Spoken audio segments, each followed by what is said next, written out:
저희 예배를 받게 합당하신 하나님 아버지, 우리의 소망이 우리 주께 있음을 다시 한번 고백합니다. 하나님, 우리 삶의 주인이 주님이심을 다시 한번 고백합니다. 하나님, 지난 수일 동안도 살아가면서 문득문득 하나님, 내 삶 가운데 가장 중요한 존재가 나인 것처럼 생각하여서 하나님, 바쁘게만 또 내가 가장 원하는 그것에 마음을 두고 산 것은 아닌지 돌아보며 다시 한번 하나님, 주의 거룩한 임재 앞에 저희의 존재를 다시 한번 두드려 하나님 앞에 복종시키는 시간이 허락해 주셔서 감사합니다. 하나님이여, 참으로 저희가 하나님 앞에 드리는 이 예배가 하나님이 기뻐 받으시는 그 예배 되게 하여 주십시오.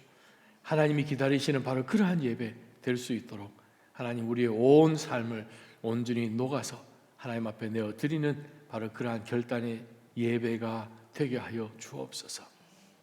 저희를 구원해 주셨는데, 죄에서 저희를 건져내어 주셨는데, 하나님, 우리는 너무 이것저것 재어보면서 사는 것은 아닌지 하나님, 우리 스스로를 다시 한번 말씀 앞에 세웠습니다.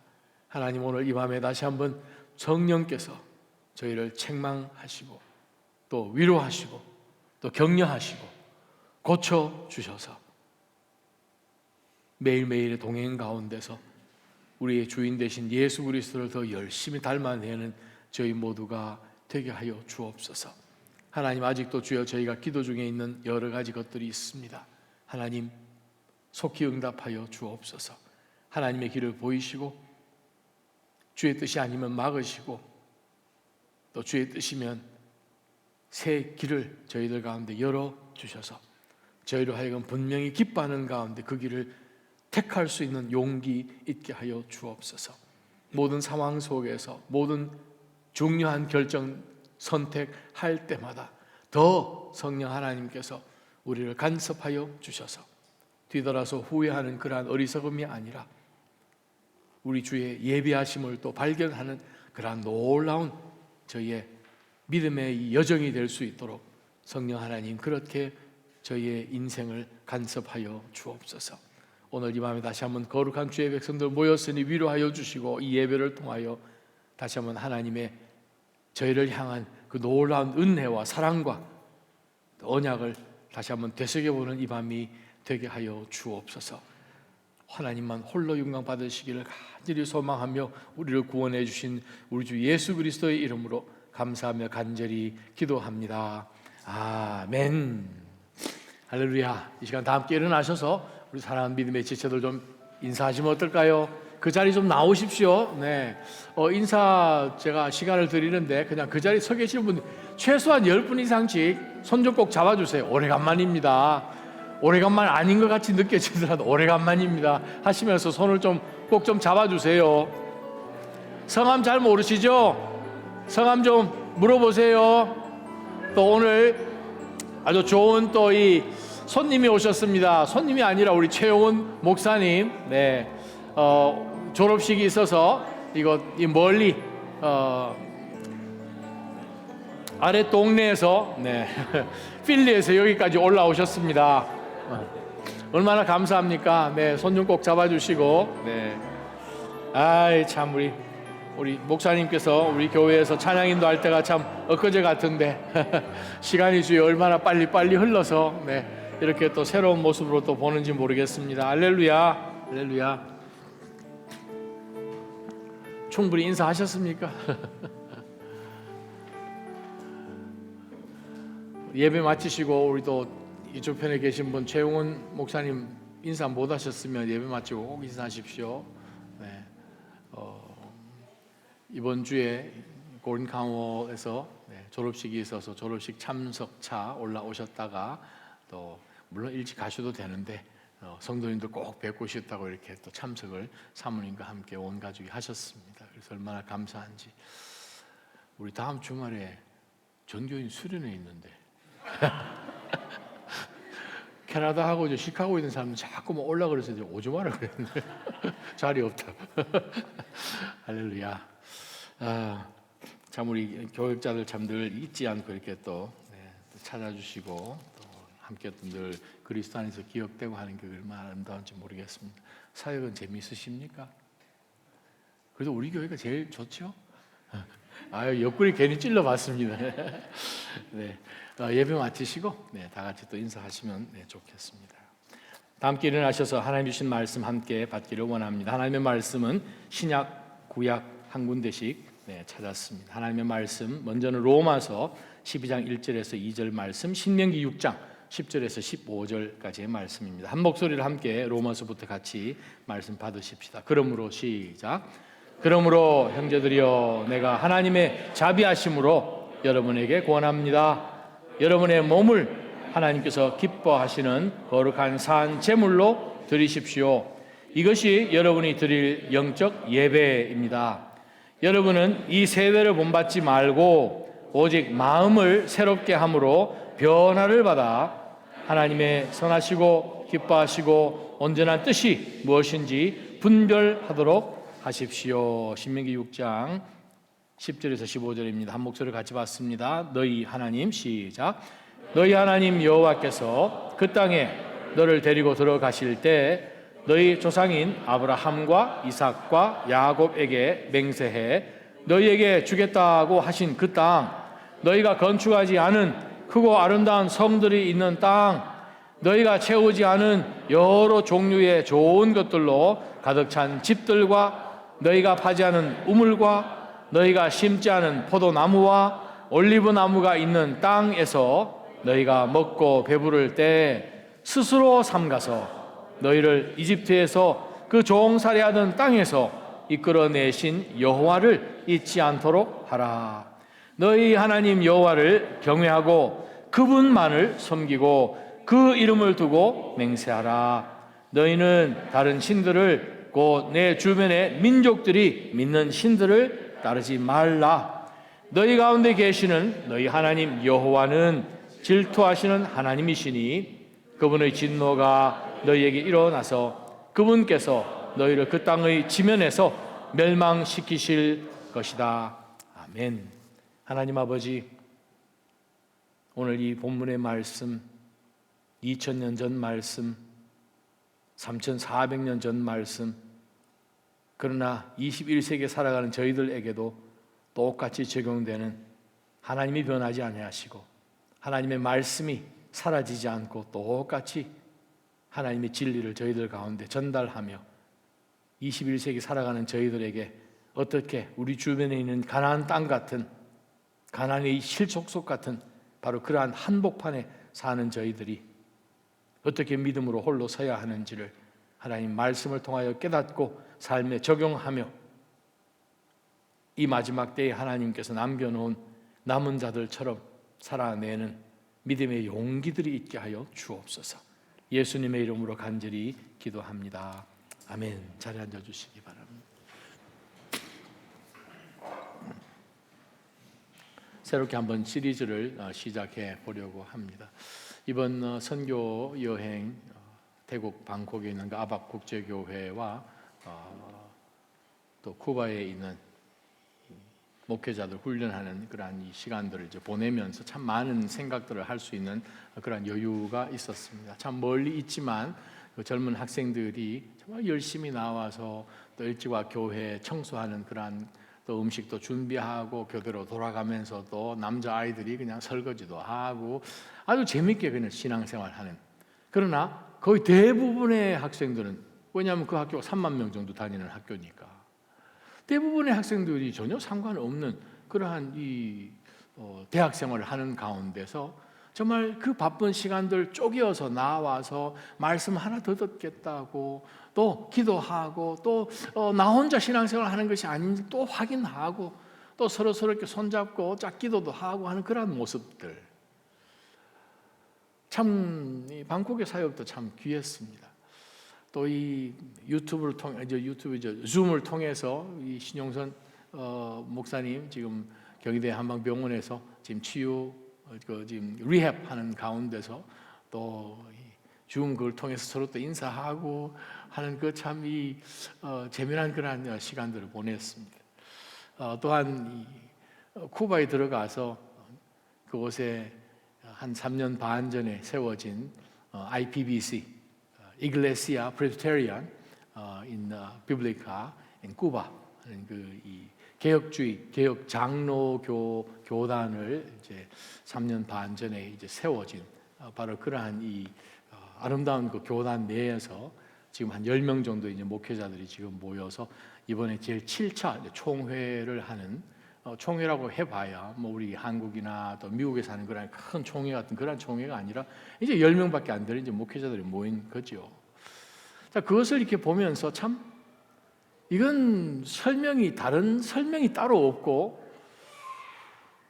하나님께서 참 희한하게 역사를 하셨다 하는 생각을 해 보았습니다. 왜냐하면 쿠바에는 많은 교회들이 있지만 거의 대부분의 교회가 약간의 이단성을 띠고 있는 아포스톨릭 쪽에 있는 그러한 교회들입니다. 저희들이 지난 근한 10년 동안 여러 차례 선교를 하면서 접촉했던 많은 교회들이 사실상 엄격하게 따질 때에는 복음주의에서는 약간 벗어난 듯한 그러한 교회들이 사실 상당히 많았죠. 재미난 것은 저희가 있던 그 지역에서 총회를 다 마치고 마지막 이제 목요일 하루는 이제 2군데 교회를 이제 방문하는 시간이 있었습니다. 거기서 한참 다시 운전해서 들어가게 되면은 비아클라라라는 도시가 있는데 바로 그 작은 도시, 역사적인 그러한 도시, 또 거기서 또 한참을 더 들어가게 되면 노미스라는 그러한 또 도시가 또 있습니다. 그 2군데에서 지금 목회를 하고 있는 총회 소속 이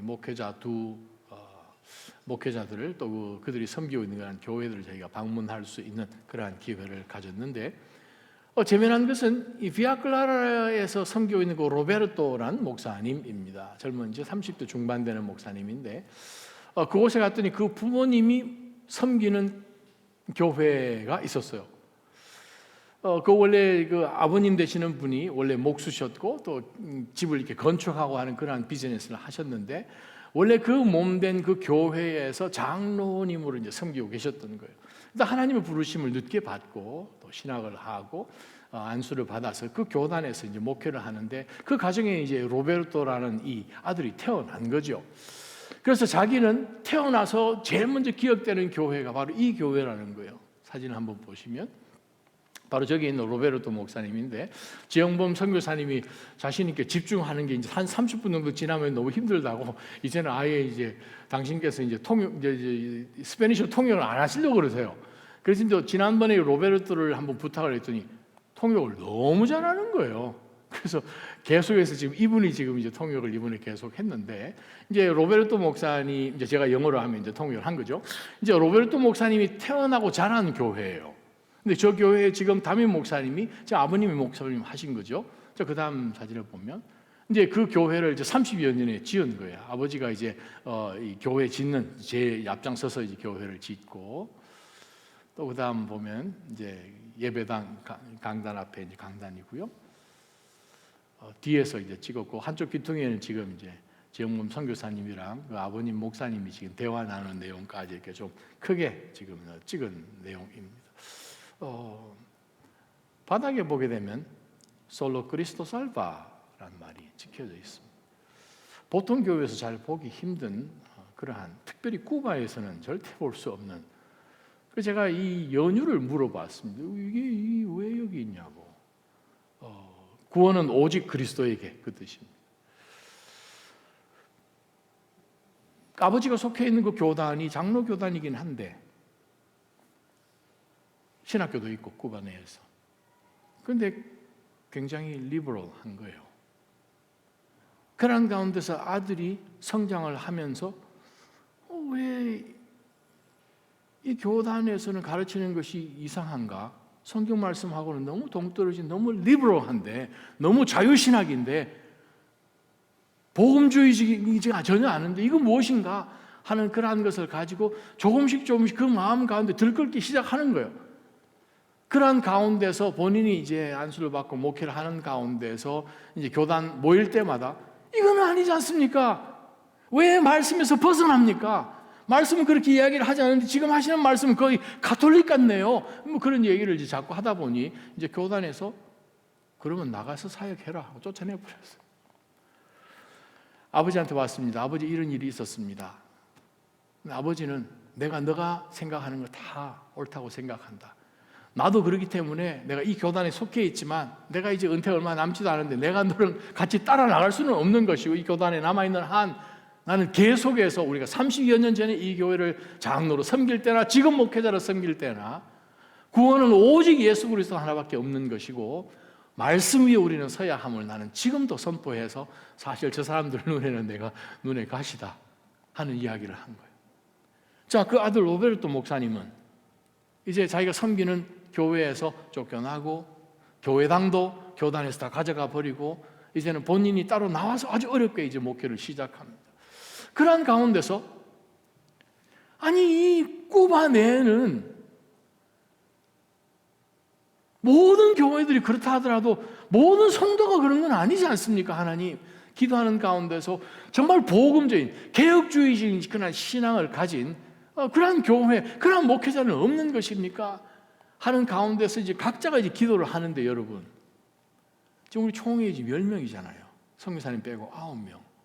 9명이 지역은 다 다른데 전 쿠바에서 똑같이 그런 생각을 하면서 그들이 SNS를 통해서 연결이 되어서 지역몸 선교사님이 섬기는 그 브리타리니다, 그러니까 이 쿠바의 아바나 동쪽에 있는 동쪽으로 한 1시간 정도 떨어져 있는 곳인데 바로 그곳에서 이제 목회하는 이 알레한드로 이 부목사님이 이제 쿠바 사람인데 알레한드로 목사님이야 이제 지역본 목사님 밑에서 훈련을 잘 받으니까 SNS를 통해서 이 목사님도 연결이 된 거예요. 그래서 우리는 개혁주의 신앙과 정말 말씀에서 벗어나지 않고 복음주의로 우리가 지금까지 장로교회로 지금 개척해서 열심히 잘하고 있습니다. 우리도 좀 도와주시오 하는 가운데서 나머지 모든 목사님들이 연결이 되어버립니다. 자기네들끼리 SNS로 계속 연결되고 질문하고 왔다 갔다 하다가 우리 좀 도와주시오 목사님, 선교사님 우리 좀 도와주시오. 그 이야기를 듣고 목사님이 고민을 하다가 3년 반 전에 본인이 총회장이 돼서 쿠바에 개혁 정말 보수적인 그런 장로교단을 최초로 세운 거예요. 그래서 3년 반을 섬기고 이번 총회에서 다른 자기 밑에서 이제 서기로 잘 섬겼던 라울이란 그 목사님이 이번에 투표로 이제 총회장이 됐어요. 아유 모여 있는 그 총회가 모임하는 그것이며 정회하는 것이며 정말 저희가 하는 것 같은 똑같은 정말 슬렁슬렁하지 않고 투표하고 발언권 얻어서 일어나서 이야기하고 참석하려면 모든 회원들이 허락받아서 참석하고 이 모든 것이 정말 철저하게 이렇게 잘 진행되는 것을 보면서 아이고 훈련 잘 받았다 하는 그런 생각을 제가 많이 했습니다. 이번에 가서 복음주의 그런 신앙과 또 개혁주의 장로 교단의 중요한 것들과 또 다른 교단과의 또 차이점이 무엇이고 장로 교단의 그 유래부터 시작하여서 현대까지 이어지는 것이며 또 종교 개혁 가운데서의 일어난 그 개혁주의 안에서의 또 개혁하는 그러한 내용들 또 에베소서를 중심하여서 교회론에 대해서 가르치고 왔었습니다.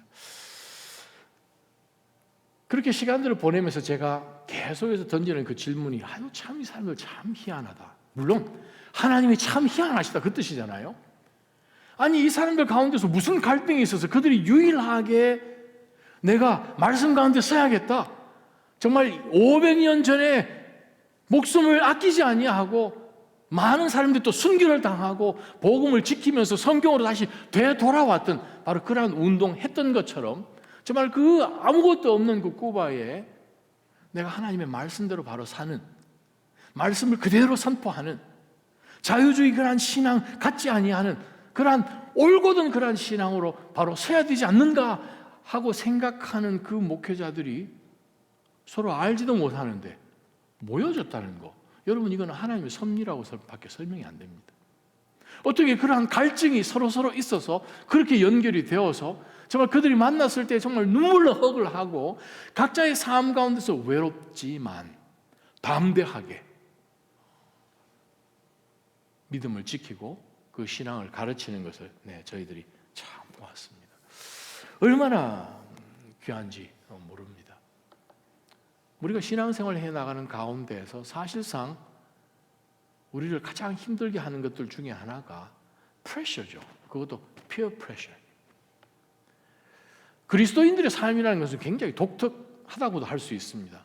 웬만하면 give in 혹은 조금 더 나가서 give up 할 수 있는 바로 그러한 이 세태 한복판에 사는데, 하나님께서 우리를 구원하신다면 좀 확실하게 구원하셔서 이 세상에서 그냥 쑥 다른 곳으로 데리고 가신 것이 아니라, 예수님이 말씀하신 것처럼 우리가 이 세상에서 구원을 받았지만 이 세상에 속하지는 않지만 이 세상에 사는 사람들이잖아요. 마치 섬이 하나 있는데 그 주변은 전부 다 바다고, 그냥 동떨어져서 바다 한복판에 있지만, 바다는 아니고 바다 한복판에 있지만 섬처럼 완전히 다른 캐릭터를 가지고 살아가는, 바로 그러한 아주 독특한 마음과 가치관을 가지고 모여 있는 사람들이, 또 그렇게 살아가야 하는 사람들이 그리스도인이라는 거예요. 모든 교회가 웬만하면 그냥 적당하게 좀 멋있게 좀 이 깃발도 좀 왔다 갔다 좀 하고, 이 스테이지 위에서 좀 넘어뜨리기도 하고, 성경에 없는 그런 말 하면서 내가 지금 현대 21세기의 사도다라고 좀 얘기하면서 좀 자기를 좀 높이기도 하고, 좀 그러한 일들을 좀 하면서 그냥 적당하게 사람들 감동 주면서 할 수도 있을 텐데, 그것 아니고, 여러분, 어제는 말씀을 묵상하는 가운데에서 참 이 제자들이 배를 타고 갈릴리를 건너가는데 예수님이 새벽 미명에 물 위를 걸어오시는 그 놀라운 사건 가운데서 한 가지 깨닫는 것은, 아니 이 제자들이 다른 5,000명하고는 또 다르게 예수님께서 보리떡, 물고기 나눠주시는, 바로 그 나눠줬던 사람들이니 자기가 나눠주는 그 광주리, 들고 다녔던 그 광주리가 12개를 남긴 것은 저 멀리 있는 사람도 자기네들이 들고 다녔으니까 제일 잘할 거란 말이죠. 그 예수님의 그 엄청난 듣도 보도 못한 그 기적을 베푸는 그 현장의 최전선에서 있었던 그 제자들이 예수님이 누구신지를 바로 그 사이에 잊어먹고, 풍랑이 조금 치니까 죽을 것 같다는 거예요. 빠져 죽겠는데 왜 주님은 우리는 안 돌보시고 지금 어떻게 잠을 잘 수 있습니까? 지금 이제 예수님을 깨운 거지 않습니까? 근데 예수님 주무신 거가 배 움직이기 전부터 주무셨을 텐데, 배가 움직이니까 그들이 애를 쓰다가 근데 예수님 주무실 때 아예 넋을 놓고 주무셨는지는 모르지만 피곤하셔서 그냥 골아 떨어지신 거잖아요. 근데 배가 이렇게 움직이는 것을 주무신다고 모르겠습니까? 배가 좀 움직이네. 근데 배가 빠질 것 같다. 그러한 두려움으로 잠에서 깨시지 않고 계속 주무셨다는 거예요. 그 말씀을 묵상하면서 우리가 때로는 겪는 하나님의 그 놀라운 기도 응답이나 기적적인 그러한 것들이 우리를 계속해서 붙들어 줄 수는 없는 거구나. 말씀이신 예수 그리스도가 우리 곁에 늘 계셔서 말씀으로 계속 우리를 깨우쳐 주시는 그것이 우리를 하여금 하나님 기뻐하신 그 길을 곧바로 가게끔 하는 것이구나 하는 것을 묵상을 계속 어제 참 희한하게 하는 그러한 시간이 있었습니다. 그러한 가운데 다시 한번 우리가 이 마지막 때를 살면서 왜 그 작은 그룹의 사람들이 아니지요, 이거는 틀린 것이죠, 모든 교회들이 다 그 방향으로 가지라도 이것은 하나님의 말씀은 아닌데 하는 가운데서 그들이 다시 한번 개혁적인 그러한 신앙으로 하나님 앞에 돌이켜보고자 열심히 애를 쓰면서 자기네들이 그동안 그냥 peer pressure 없이 주변에 있는 모든 목회자들과 같이 어울렸다면 얼마든지 그냥 계속해서 그냥 신앙생활, 목회 쭉 해나갔을 것인데, 그것을 다 포기하고 처음부터 정말 from scratch로 다시 한번 시작하는 가운데서 기쁨이 있고, 불과 6개월도 채 안 된 그 교회에서 여러 많은 성도들이 예수님을 영접하고 들어와서 그 교회에 섬겼던 그 목회자가 이번 총회를 통해서 목사 안수를 받고 정말 기뻐하는 그러한 모습을 저희는 보았던 거예요. 그 총회에 참석하는 준 총회원 중에 하나가 안토니오라는 장로님이 계속해서 참석을 하셨습니다. 제가 갈 때마다 참석하신 거 보면 계속 참석하신 것이죠. 정말 쿠바에서도 가장 이 촌 같은 그런 곳에서 목회를 하시는 나사로라는 그 이름의 목사님, 그 교회에 섬기는 장로님이 총회에 참석하셨습니다. 총대로 참석하신 것이, 우리 총회 가보면 총대로 참석하신 장로님들이 여럿 계신데, 그분은 치과의사입니다. 쿠바도 공부 잘해야 치과 공부를 하는 것 아닙니까? 쿠바가 얼마나 살기가 어려운지. 치과의사인데 자기 집에 냉장고가 고장이 났어요. 냉장고 살 돈이 없어. 냉장고 문이 고장 났는데 하루는 지영범 선교사님께 전화를 했답니다. 전화해서 선교사님 참 입이 안 떨어지는데 저한테 돈 좀 빌려주십시오. 냉장고 문짝 좀 고칠 수 있도록. 그게 지금 현실인데, 와, 제가 쿠바를 아마 한 15번 아마 간 것 같은데, 이제는 헤아리지도 않습니다만, 저희가 처음 갔을 때보다 지금, 와, 상황이 너무너무 안 좋아요. 정말 어려워요. 정말 어려워요. 제가 불과 몇 개월 전에 갔다 왔지 않습니까? 몇 개월 전에 환율이 1불이 250에서 270페소였습니다. 이번 한 주 전에 갔을 때에 390페소였습니다. 그럼 도대체 인플레이션이 몇 %인 거예요? 답이 나오죠. 정말 어려워요.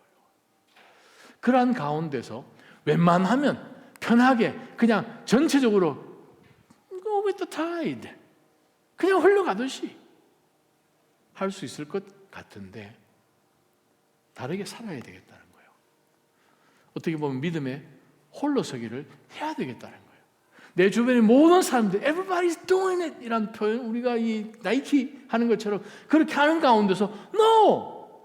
우리는 다른 음성을 듣고 다른 비트 소리에 움직여야 된다라고 하여서 모인, 정말 이 쿠바에 하나님께서 남겨두신 목회자들이었음을 우리가 보면서 그 개혁주의적인 그러한 신앙, 정말 우리 삶 가운데 계속해서 말씀으로 되돌아가고자 하는, 말씀에서 떠났기 때문에 그 16세기의 개혁주의에서 제일 먼저 5 솔로가 있지만 제일 먼저 한 것이 솔로 스크립투라잖아요. 말씀으로 돌아가자.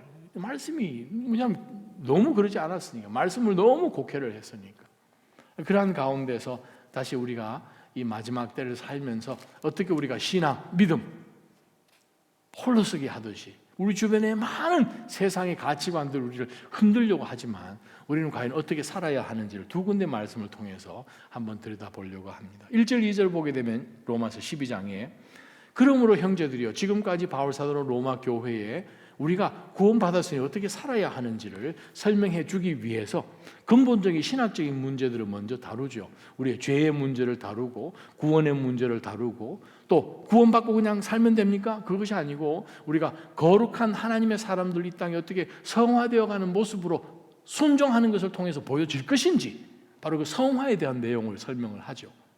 그래서 죄에 대한 문제 1장 1절부터 18절까지 나오고, 앞부분에 물론 그 인트로덕션 하는 게 나오지만 1장 18절부터 3장 19절까지 등장하는 내용이 죄 문제죠. 하나님께서 이 율법하고 전혀 상관없이 우리에게 새로운 놀라운 이 구원의 역사를 하신 것, 3장 20절부터 시작해서 5장 마지막 절까지죠. 6장 7장 8장은 우리의 어떻게 하면 하나님 앞에 우리가 거룩한 백성으로 성화를 이루는 그 과정 가운데서 우리가 세속에 지지 않을 것인가, 그것을 이제 교리적으로 설명을 하고, 9장, 10장, 11장은 유대인에 대한 내용이죠. 갑자기 생각을 하다가 로마 교인 생각하다가 갑자기 자기 동족이 너무 안타까운 가운데서, 그렇지만 하나님께서는 이 이스라엘 백성들에게 과거는 그랬지만 현재는 이렇고 미래는 반드시 하나님께서 역사하실 것이다. 9장, 10장, 11장 나눠서 유대인에 대한 내용을 하죠. 그래서 우리가 12장에 들어온 것이 이제 로마서 전체 결론입니다. 바울 사도가 이 12장 1절 2절을 이야기하고 싶어서 얼마나 기다렸겠습니까?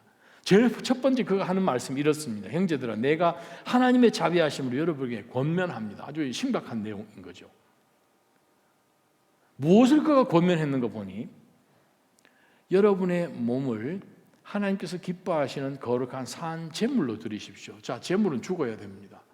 제물은 죽기 전에 제물이라고 일단 열외시켜서 올라가기 전에 이미 죽여서 올라가는 거죠. 자, 그러한 가운데서 여러분의 몸을, 왜냐하면은 우리의 이 몸이라는 것은 우리 생각이 뭐가 있기 때문에 우리 몸을 움직여지는 것이죠. 우리 속에 들어있는 것이 바깥으로 드러나는 것이죠. 사실상 우리가 세속 가운데서 살면서 때로는 우리가 이렇게 이야기를 합니다. 나는 그냥 같이 있기는 하는데 제 마음은 안 그래요. 그냥 제가 잠깐 이 많은 무리들하고 같이 서 있긴 한데 사실 제 마음은 하나님이 아십니다 라고 이야기할 수 있다는 거예요. 그런데 사실 우리가 그 대열 가운데 서 있다면 이미 우리 마음은 빼앗긴 것이고, 우리 마음이 빼앗겼다는 그것은 벌써 우리 몸이 그곳까지 와 있다는 그런 의미인 거죠. 그래서 바울 사도가 이야기하기를 여러분의 몸을 드리기 위해서는 마음이 결정 안 되고 어떻게 몸을 드립니까? 다이빙을 하는데, 다이빙 절대 하고 싶지는 않은데 그곳에 왜 올라가겠습니까? 자, 여러분의 몸을 하나님께서 기뻐하시는 거룩한 산 제물로 드려야 됩니다. 즉 살아가는 그 삶이, 제가 여러분에게 드린 이 로마서 1장부터 시작해서 지금 11장까지 나온 그 모든 내용을 다 아시니까, 그러면 우리가 어떻게 살아야 되겠습니까? 산 제물로 살아야 되죠. 왜냐하면 그리스도께서 우리 대신해서 제물이 되어 주셨고, 우리로 하여금 하나님 기뻐 받으신 제물로 만들어 주셨으니 하나님이 우리를 볼 때마다 오이고 기뻐하실, 하나님이 덩신덩신 춤을 주실 그러한 인생으로 살아야 되지 않겠습니까? 하나님은 우리를 구원하시되 우리로 하여금 죽이셔서 죽은 시체 되게끔 구원하신 것이 아니지 않습니까? 예수 그리스도께서 우리한테 오셔서 우리가 하나님 안에서 새로운 피조물이 되었다면 그렇게 사는 것이죠. 하는 가운데서 거룩한 산 제물로 드려야 됩니다. 그것이 영적 예배죠. 우리 2024년 예배 행전입니다. 예배 행진이죠. 하나님 앞에 드리는 예배가 어떤 것이 진짜 하나님께서 받으실 예배인가? 하나님은 영이시기 때문에 우리가 몸으로 드리는 예배, 형식으로 드리는 예배, 그냥 단순히 그냥 모여있는 그것이 아니라 영적인 예배를 하나님이 받으시잖아요. 하나님이 영이시기 때문에 영과 진리로 하나님 앞에 예배하라고 예수님께서도 신약 성경에서 유일하게 가장 예배에 대한, 성경 전체에서 하나님이 직접 오셔서 예배가 무엇인지를 인스트럭션 주신 유일무이한 본문이잖아요.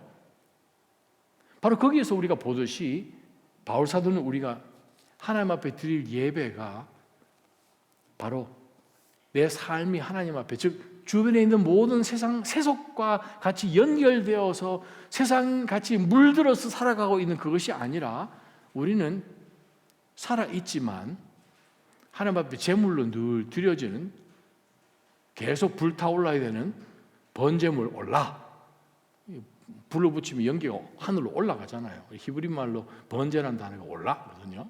여러분 계속해서 올라가는 거예요. 그래서 바로 그것을 바울 사도가 모든 그리스도인들에게 지금 요청합니다. 오늘 이 본문의 말씀은 모든 그리스도인들에게 주신 말씀인 것이죠. 우리가 이 마지막 때를 신앙을 홀로 지키기 위해서 살아갈 때에 계속해서 우리가 시리즈를 통하여 말씀을 제가 여러분에게 전하겠지만, 세 가지를 여러분 기억하시기를 바랍니다. MVP가 아니고 BVP입니다. B, balanced.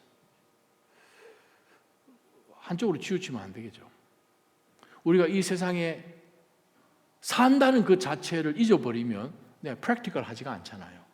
그래서 우리가 좌로나 우로나 치우치지 않도록 우리가 하나님 말씀에서 우리가 넘어지지 않는 밸런스 되어 있는 그런 신앙이 중요합니다.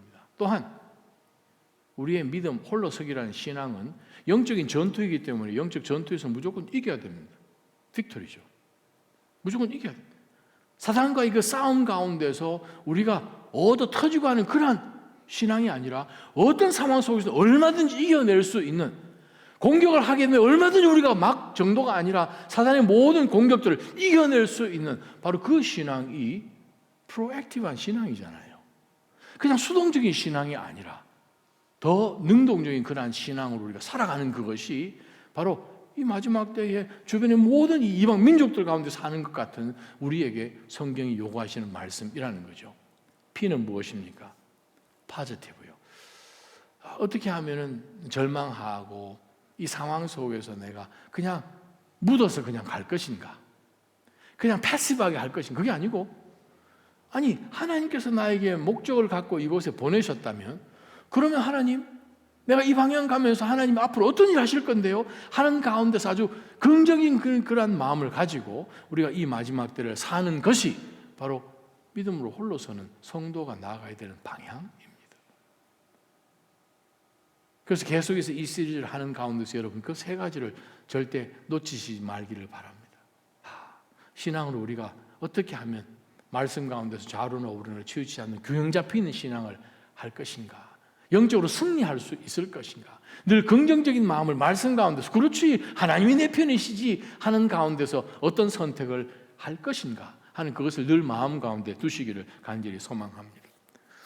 지금 이 로마서는 바울 사도가 3차 전도 여행 끝 부분에서 고린도전서, 고린도후서, 로마서를 지금 기록하게 되는데, 바울 사도는 지금 1차 전도 여행 그 전도 아니고 어떻게 보면 산전수전 다 겪은 지금 사도지 않습니까?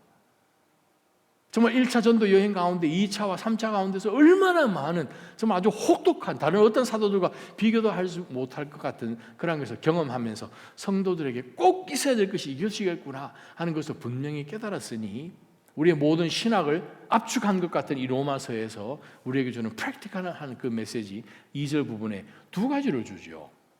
하나는 2절 첫 부분입니다. 본받지 마라. 두 번째는 변화해라.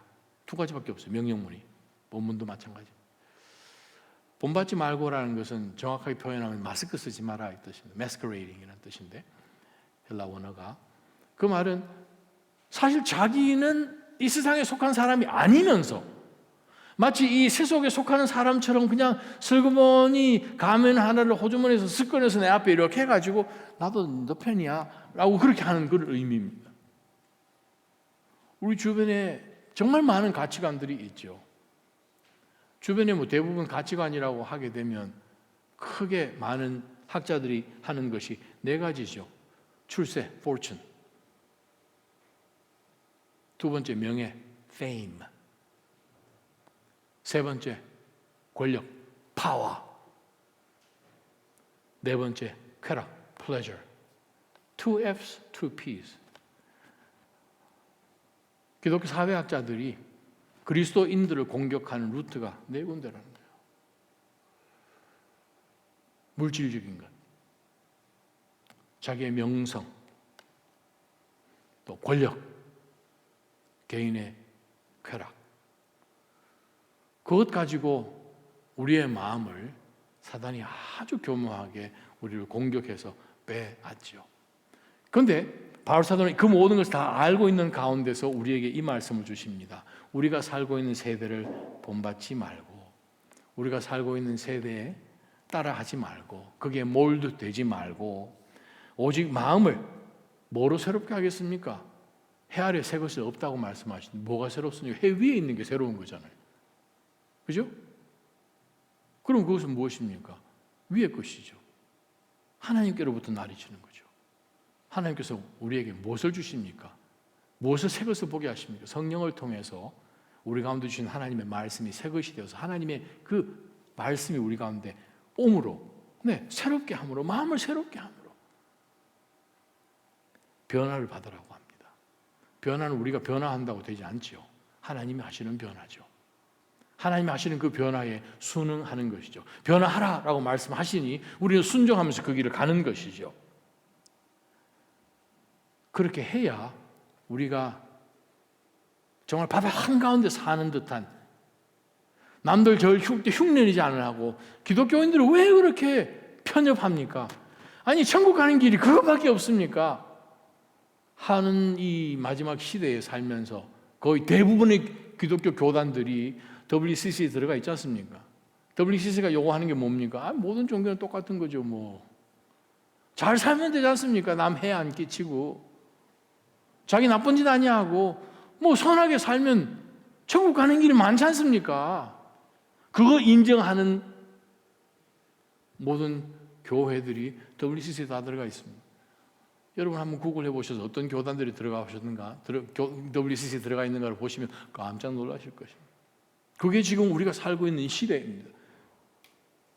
2000년 전에 주신 이 말씀이 21세기 우리에게도 똑같이 적용되는 말씀입니다.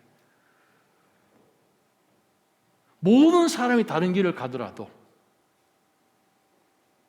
솔로 그리스도 살바, 구원은 오직 예수 그리스도. 우리 주 예수 그리스도 외에는 하나님께로 갈 길이 없음을 우리는 고백하면서 그리스도만이 우리의 주인이심을 고백해야 되는 거죠. 주님이 많은 것 중에서 하나가 아니라 유일하게 주님이신 거죠. 테레사 수녀님도 돌아가시기 전에 쓴 뉴스위크에서 그 인터뷰한 내용이 있는데, 천국 가는 길이 여러 개가 있습니다. 근데 저는 예수를 선택했습니다. 반은 맞고 반은 틀리죠. 아니, 다 틀린 거죠. 위험한 거죠.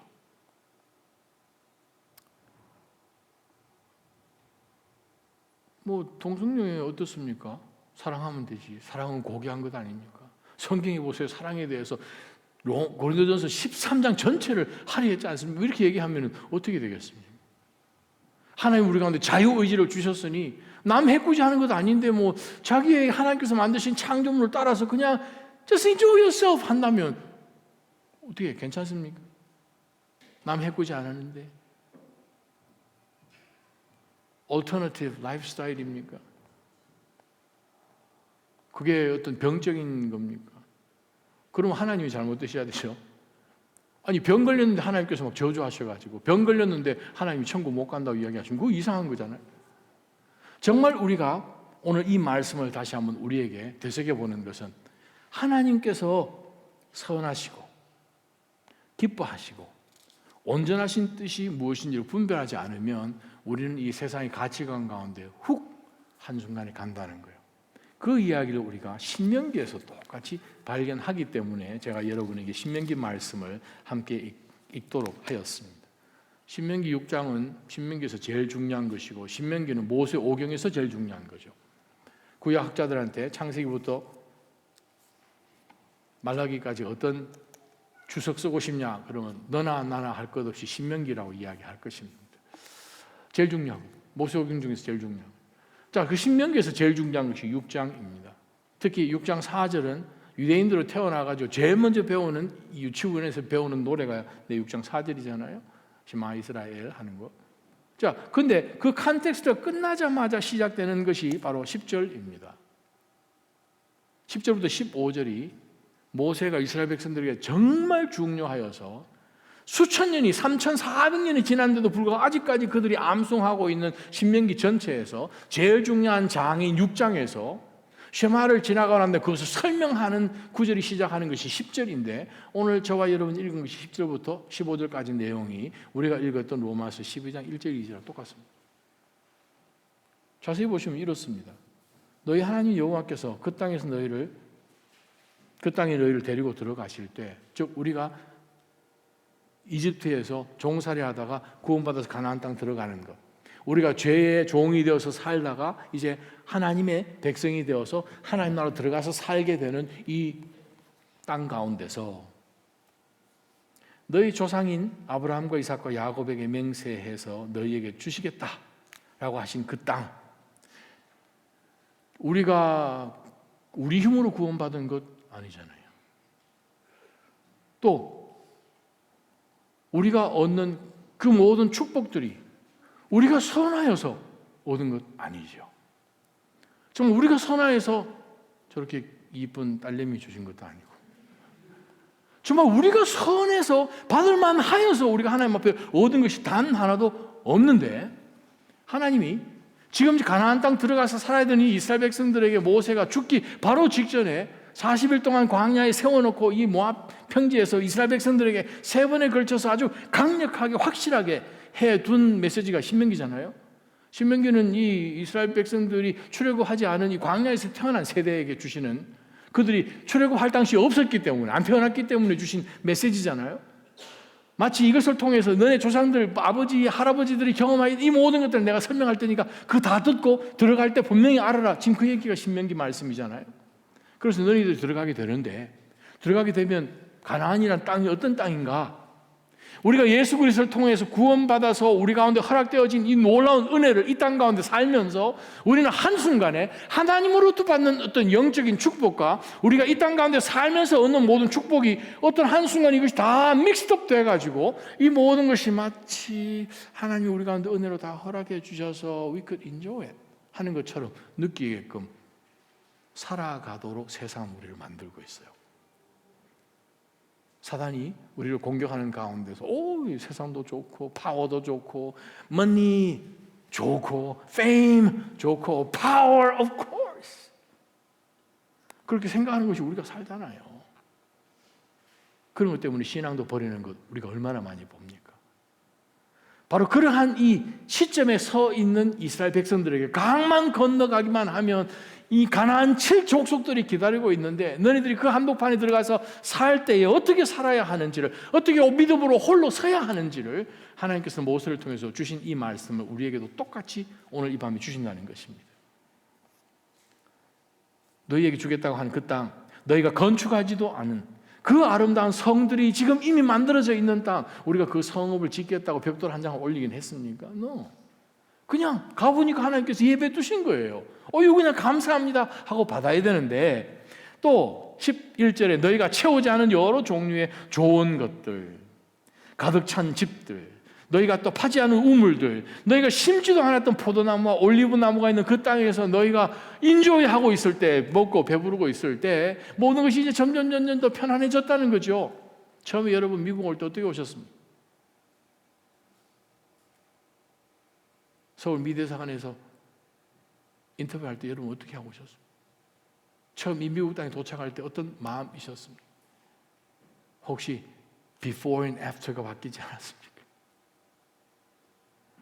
지금까지 살아오는 가운데서 하나님이 순간순간에 우리에게 응답을 해 주셨는데 그 전까지 죽을 것 같아서 하나님 앞에 엎드리고 간구하다 하나님이 허락해 주셔서 정말 우리가 심어보지도 않고 우리가 파지도 않고 우리가 만들지도 않은 그러한 것들을 얻게 되었을 때 어느 한순간 우리 마음이 쓱하니 나도 여기 사는데 I deserve it 하는 가운데서 주변의 모든 이곳에 이미 살고 있던 사람들이 누렸던 그것을 나도 한번 누려보는 것이 뭐가 what's wrong 하는 가운데서 그들 가운데 혹시라도 우리가 멀지인 되지는 않았는지.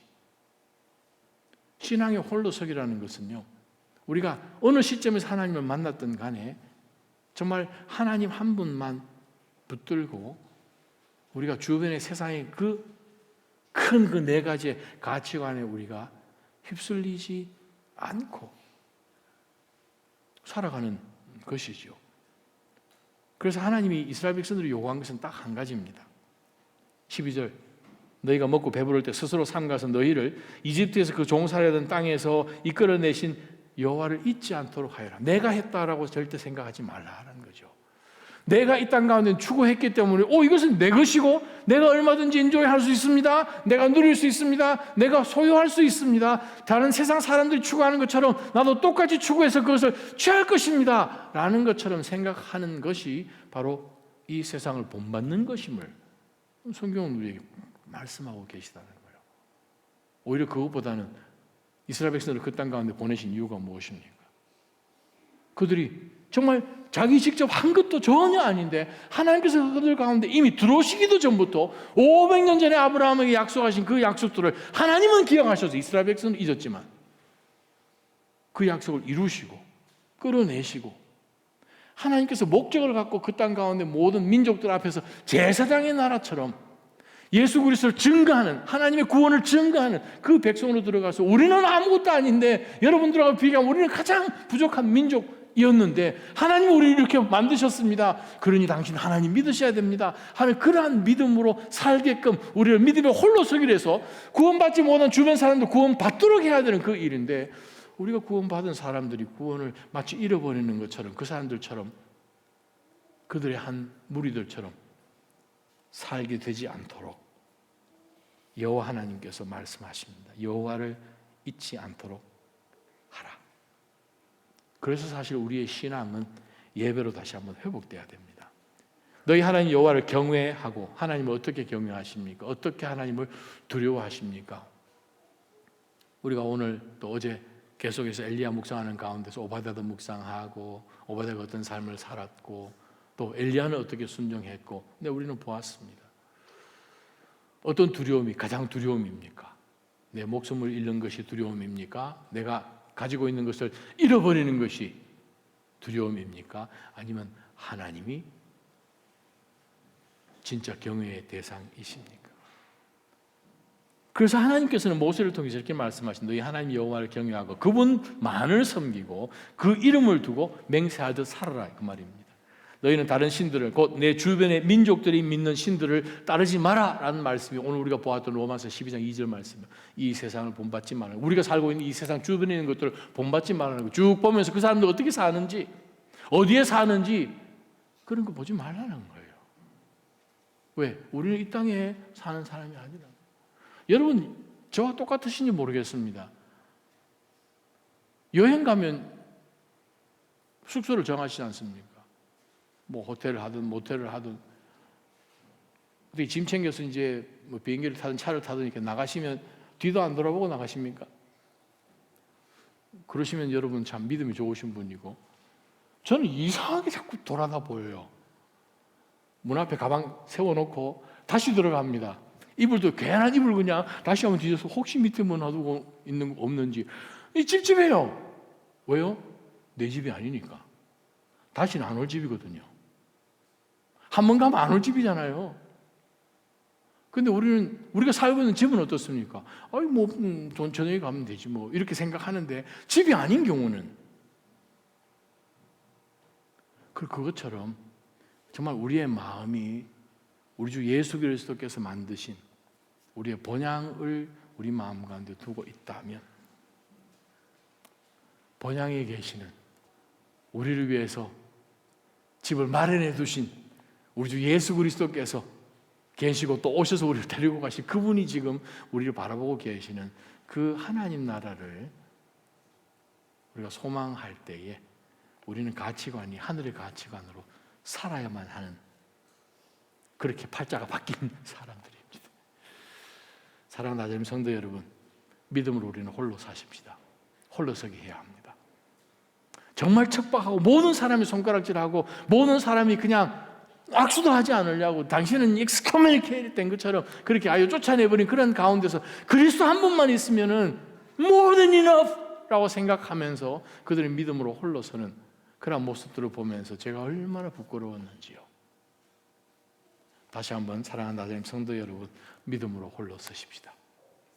세상의 가치관, 이 세상 본받지 말고 저들이 섬기는 희한한 신들, 그 중에 가장 큰 신이 만몬 신이라고 그러잖아요. 신들을 섬기지 말고 따르지도 말고 주 여호와 하나님을 우리 삶 가운데서 영적으로 예배하며 우리를 계속해서 내어드리는 그러한 거룩한 삶 사시기를 주님의 이름으로 축원합니다. 찬양하며 하나님 앞에 한번 우리의 삶을 고백했으면 좋겠습니다. 나의 마음 받으소서.